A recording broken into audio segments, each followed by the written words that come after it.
Hi, I'm Bud from Strum Supply.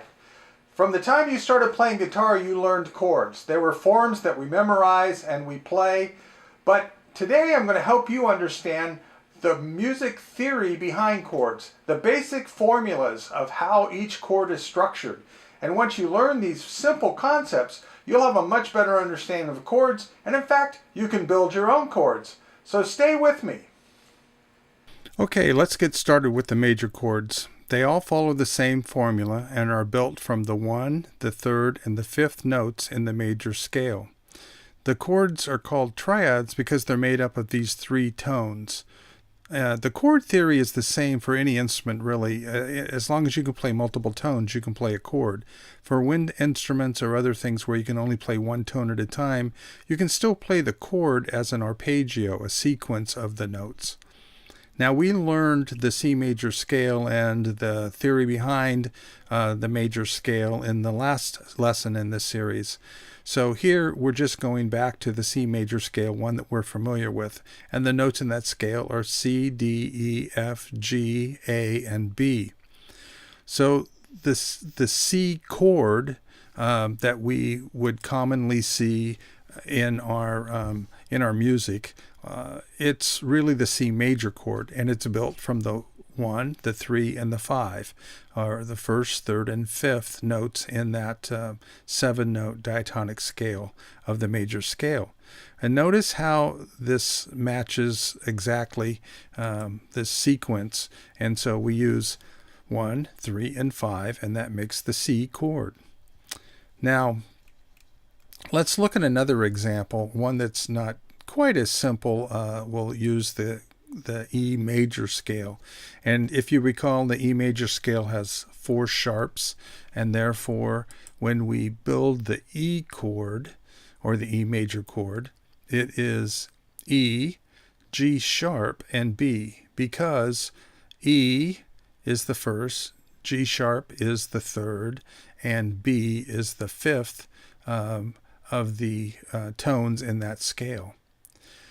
Now here's the way you would see the chords in a chord book or in sheet music, and let's look at these and talk about what notes we're actually playing on the guitar. So on the C chord, you don't play the low E string, and when you start going through these notes, you can see that what we're really playing here is a C on the A string, right? And then an E on the D string, an open G string, and then a C on the B string, and then an open E. And this is an interesting chord and unusual, because if you play this C, E, G, C, that's exactly the way the note is illustrated in musical notation. And so it's unusual because most chords on the guitar are not voiced in exactly the same sequence as they show up in music. So if we go down to the E chord, then once again, we have an open E, right? And so we're playing a B on the A string. We're playing another E on the D string. Here's our G sharp, and then another B and another E on the open strings. So once again, everything that we're playing here is one of these 3 tones. And in this case, it's interesting because if you look at strings 1, 2, 3, and 4 on your guitar, and you played it in that sequence, you would be playing E, G sharp, B, and E. Okay, now let's go to the minor chords, and it's important to understand the difference between the majors and minors. Again, it's a single formula that applies to all minor chords. The difference is right here, that the 3rd note in the scale is flatted when it's played in the minor chord. And so what I'm going to illustrate now is C minor, and I apologize, this should have an M right here in my illustration, but this is the C minor chord is C, E, G, which I cut and paste and obviously forgot to fix. But what I did is I flatted the E, so it's C, E flat, G, because the third, this is the 1, the 3, the 5, and the 3 has to be flatted.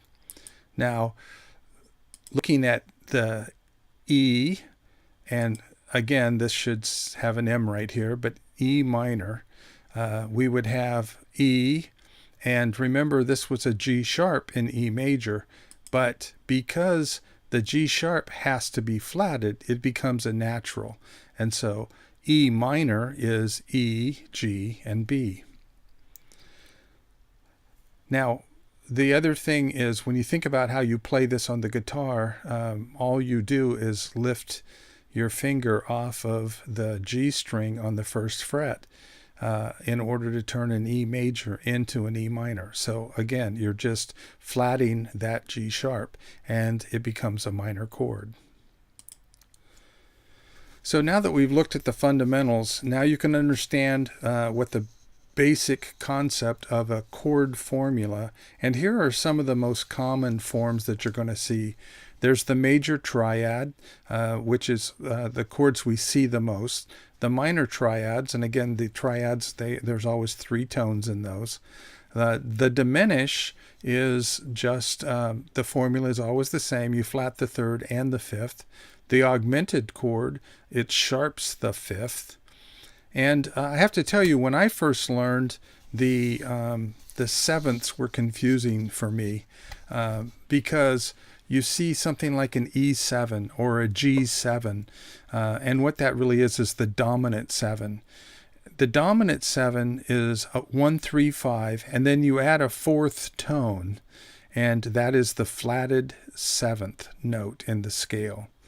The major 7th doesn't flat that 7, so that's the difference between the dominant 7 and the major 7 is the 7 is flatted for the dominant and not flatted for the major 7. And a minor 7 is just like a minor chord. 1, the 3rd is flatted and the 5, and then you add the flatted 7th. There are lots of other chord formulas we could go into, so if you're interested in me doing a follow-up to this with more things like suspended chords, add 9, talk a little bit about some of the more complex chords, leave a comment and I'd be happy to keep going. But I don't want to do this if it's not something that is useful and you find interesting. Most of all, I hope you did find this useful and helpful, and remember, keep learning and keep practicing, because doing those things helps you to have so much more fun when you're making music. I'll see you next time.